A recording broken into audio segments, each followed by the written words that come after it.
बंधु माने आजिर एही कार्यक्रम को आपण मानक स्वागत। आजिर एही कार्यक्रमटी मकर राशि व्यक्ति विशेष मानक पाई बहुत गुरुत्वपूर्ण अटे। कारण देवता मानकर गुरु देवगुरु बृहस्पति राशि परिवर्तन करने को जाउछंती। 15 मई 2025 को गुरु वृष राशि बाहरी मिथुन राशि को प्रवेश करने जाउछंती। तेबे गुरु आपणकर केउ गृह रे गोचर करिवे एवं केउ सब गृह उपर को गुरुंकर दृष्टि रहिबो, यार प्रभाव रे आपणक जीवन रे केउ सब परिवर्तन हेबो, केउ सब घटना गुड़िक घटिबो, से विषय रे आजिर एही वीडियो रे आमे माने विस्तार भाव रे जानिबा। गुरुंकर एही महापरिवर्तन आपणक जीवन रे केउ परिवर्तन आनिबो। तो बंधु माने सेथिपाई आपणकर जदि मकर राशि होइथाय तो वीडियोटी को स्किप न करी शेष पर्यंत निश्चय देखंतु एवं वीडियोटी को लाइक करी चैनल टी को सब्सक्राइब करी दियंतु। कमेंट बॉक्स रे भक्ति एवं श्रद्धार सहित जय श्री जगन्नाथ निश्चय लिखंतु। तो बंधु माने आसंतु आरंभ करिबा आजिर एही कार्यक्रम को, जहा आपणकर जन्म राशि चंद्र राशि उपरे आधारित अटे। तेबे राशि चक्रर 12 गोटी राशि मध्यरु दशम राशि हेउची मकर राशि। तेबे बंधु माने गुरु आपणकर पंचम भाव रे गोचर करुथिले एवं 15 मई 2025 ठारू गुरु आपणकर षष्ठ भाव रे गोचर करिवे। तेबे दीर्घ 12 वर्ष परे गुरु पुणी थरे आपणकर षष्ठ भाव रे गोचर करबाको जाउछंती। कारण गुरु गोटिए राशि रे गोटिए वर्ष पर्यंत रहिथांती। तेबे गुरु जेतेबेले आपणकर षष्ठ भाव रे गोचर करिवे तो गुरुंकर पंचम दृष्टि आपणकर दशम भाव उपरे रहिबो, गुरुंकर सप्तम दृष्टि आपणकर एकादश भाव उपरे रहिबो एवं गुरुकर नवम दृष्टि आपणकर द्वितीय भाव उपरे रहिबो। तेबे बंधु माने षष्ठ भावटी होइथाय रोग ऋण एवं शत्रुर भाव। तेबे गुरु हेउछंती आपणकर द्वादश भावर अधिपति। तेणु गुरु जेतेबेले आपणकर षष्ठ भाव रे गोचर करिवे तो तांकर निज भाव द्वादश भाव को देखिबे। तेबे जो मकर राशि व्यक्ति माने कोनोसी ना कोनोसी कार्य को नहीं विदेश सह जड़ित अछंती, आपणकर कोनोसी वैदेशिक कार्य रहिछि किंबा आपण विदेश यात्रा करिबा पई चाहुछंती तो गुरुंकर परिवर्तन आपणको शुभ फल प्रदान करिवो। तेबे गुरुंकर एही परिवर्तन आपणकर फाइनेंशियल ग्रोथ मध्य कराइबो। आपणको एमएमसी कंपनी रो जॉब ऑफर आसी पारे। एहा व्यतीत आपण कोनोसी चाहुथिबा जिनिस रे एही एक वर्ष मध्य रे किछि बड़ इन्वेस्टमेंट मध्य करि पारंती। तो बंधु माने द्वादश भावटी होइथाय खर्चर भाव, किंतु आपणको कुंडली रे जेहेतु गुरु हेउछंती द्वादश भावर अधिपति एवं गुरुंकर दृष्टि निजर स्वगृह उपरे पडुछि, तेणु खर्च तो आपण करिवे किंतु आपण इच्छा करुथिबा जागा रे आपण खर्च करिवे। तो बंधु माने गुरु आपणकर तृतीय भावर मध्य अधिपति अटंती। तो तृतीय भावर अधिपति होई गुरु जेतेबेले आपणकर द्वादश भाव को देखिबे तो एही एक वर्ष मध्यरे आपण बहुत अधिक यात्रा करि पारंती।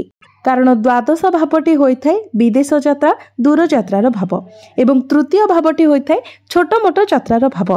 तो दुईटी जाक यात्रार ही भाव अटे। तेणु एही एक वर्ष मध्यरे दूर यात्रा हेउ किंबा छोट मोट यात्रा हेउ आपण किंतु यात्रा अधिक करिवे। जदि आपण टूर एंड ट्रैवल कार्य करूछंती, ट्रांसपोर्टिंग रो कार्य करूछंती, मार्केटिंग रो काम करूछंती तो ए सब रे आपण को अधिक सफलता मिलिबो। तेबे आपण निज काम को नेकी अधिक ट्रैवल करि पारंती। जदि आपण बिजनेसमैन अटंती, आपण कोनोसी बिजनेस करूछंती तो आपण निजर बिजनेस को नै अधिक ट्रैवल करि पारंती। तेबे यह आपणक पई किंतु लाभप्रद रहिबो। तो बंधु माने गुरु जेहेतु आपणकर षष्ठ भाव रे गोचर करूछंती तो आपण आपणकर सीनियर मानकु रेस्पेक्ट करबा उचित।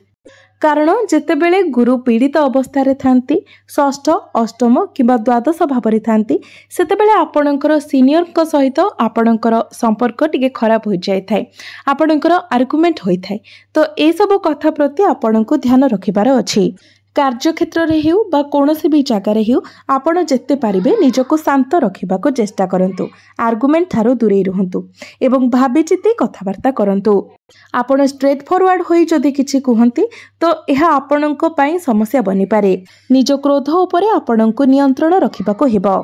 एहा व्यतीत आपणकर मोटापण बढ़िबा भली समस्या मध्य देखा देई पारे। लिवर, डाइजेशन, स्टोमक ए सब रे किछिटा प्रॉब्लम देखा देई पारे। तेणु खाद्यपेय उपरे आपण विशेष ध्यान देबा उचित। आपण हेल्दी फूड खाइबा उचित। बाहर खाद्य को जदि आपण संपूर्ण अवॉइड करंती तो आपणको पई भलो रहिबो। तो बंधु माने सबुठारु बड़ कथा हेउची जे आपणक राशि रे जो शनि 7.5 चली ताहा वर्तमान संपूर्ण रूप से शेष हो सारी। शनि आपणकर तृतीय भाव को आसी सारी, तेणु से दृष्टि आपण को शुभ फल प्राप्ति हेब। पूर्वर आपण जो मानसिक दुश्चिंता दे गति करुथिले सेतिरु आपण धीरे धीरे बाहरी आसीथिबे। निश्चित आपणको उपरे कार्यक्षेत्र एवं परिवार जेते अधिक रेस्पॉन्सिबिलिटी थिला, कार्यभार थिला, से सब मध्य किछि मात्रा रे कम हो जाइथिबो। तेबे गुरु आपणकर षष्ठ भाव रे रही आपणकर दशम भाव को देखिबे। दशम भावटी होइथाय कार्यक्षेत्र एवं आपणकर क्यारियर भाव। तो बंधु माने गुरु हेउछन्ति ज्ञानर कारक ग्रह, तेणु गुरुंकर दृष्टि जेहेतु आपणकर कार्य भाव उपरे पड़ुछि तो क्यारियर रे आपण बहुत ईमानदारी भाव में निजर काम गुड़िक करेंगे। आपणक मध्य ज्ञान बढ़िबो, आपणक मध्य एक विवेक रहिबो, आपण निजर काम को नहीं सीरियस हेबे। कार्यक्षेत्र में अधिक शिखिबार आग्रह आपणक मध्य आसीबो। आपण निज काम रे रिसर्च करिवे, आपणकर मैनेजमेंट स्किल्स बहुत भल रहिबो। आपणक मध्य आध्यात्मिकता मध्य बढ़िबो। आपण निजर क्यारियर किपरि ग्रोथ करिवे से विषय आपण अधिक चिंता करिवे एवं ता उपरे आपण कार्य मध्य करिवे। क्यारियर रे परिवर्तनर चिंताधारा मध्य आपणकर मन को आसीबो। तेबे बंधु माने गुरु आपणकर द्वितीय भाव को मध्य देखुछंती। द्वितीय भावटी होइथाय धनर भाव, पाणीर भाव, कुटुंब परिवारर भाव। तो बंधु माने गुरुंकर दृष्टि आपणकर खर्च भाव उपरे रहुछि, धन भाव उपरे मध्य रहुछि, अर्थात व्यय भाव उपरे रहुछि एवं आय भाव उपरे मध्य रहुछि। तेणु आपणकर बैंक बैलेंस बढ़िबो, आपणकर इनकम बढ़िबो, चाकरी क्षेत्र रे आपणकर प्रमोशन हेबो। जदि आपण चाकरीर अनुसंधान रे थिले आपणको चाकरी मिली पारु नथिला तो एही एक वर्ष मध्य आपणको चाकरी मध्य मिली जिवो। तेबे बंधु माने जेहेतु गुरुंकर दृष्टि आपणकर कुटुंब एवं परिवार उपरे रहुछि तो जदि आपण विवाहित अटंती एवं आपण संतानर कामना रखिछंती तो एही एक वर्ष आपणकर फैमिली प्लानिंग पई बहुत भल रहिबो। आपणकर परिवार रे खुशीर माहौल लागि रहिबो। आपणकर बाणी रे मध्य मधुरता आसीबो। आपणकर बाणी द्वारा आपण अन्य मानको आकर्षित करि पारिबे एवं आपणकर बाणी पई ही आपण समाज रे प्रशंसित हेबे। यह सहित जदि आपण अविवाहित अटंती तो आपणकर विवाह जोग मध्य खोली जीवो एवं आपण इच्छा करुथिबा जगारे मध्य आपणकर विवाह होई जीवो। आपणकर वैवाहिक जीवन मध्य सुखमय रहिबो। तेबे किछि जिनिसर आपणको विशेष ध्यान रखिबार अछि जहाँकि आपणकर जेमिति अधिक अननेसेसरी खर्च न हुए सेथि प्रति आपण सतर्क रहिबा उचित। जेतेबेले आपण कोनोसी पई खर्च करूछंती तो भाबी चिंती खर्च करिबा उचित। आपण जेते पारिबे जदि आपण संचय करंती तो आपणक पई भल रहिबो। यह व्यतीत खाद्यपेय उपरे मध्य आपणको विशेष ध्यान देबार अछि। आपणको हेल्दी फूड खाइबार अछि, नचेत आपणकर मोटापण बढ़िबा, डाइजेशन ने प्रॉब्लम ए सबु समस्या देखा देई पारे। विशेष करी जेतेबेले आपण बाहर को केवाडे ट्रैवल करूछंती सेतेबेले ए सबु कथार आपणको अधिक ध्यान देबार अछि। तेबे बंधु माने यह थिला गुरुंकर महापरिवर्तन मकर राशिर व्यक्ति विशेष मानक पई किपरि रहिबो। तो बंधु माने एबे आसंतु जानि नेबा किछि उपाय विषय जे उपाय गुड़िक करबा द्वारा जहाँ सबु अशुभत्व रहुछि से सबु दूर हेबो एवं आपणको अधिक शुभ फल प्राप्ति होई पारिबो।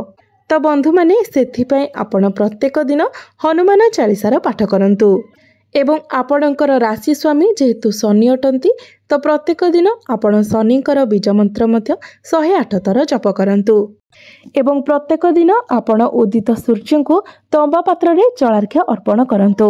निश्चित भाव में समस्त अशुभत्व गुड़िक खंडन होई आपणको अधिक मात्रा रे शुभत्व प्राप्ति हेबो, आपणकर भाग्य रे उन्नति हेबो।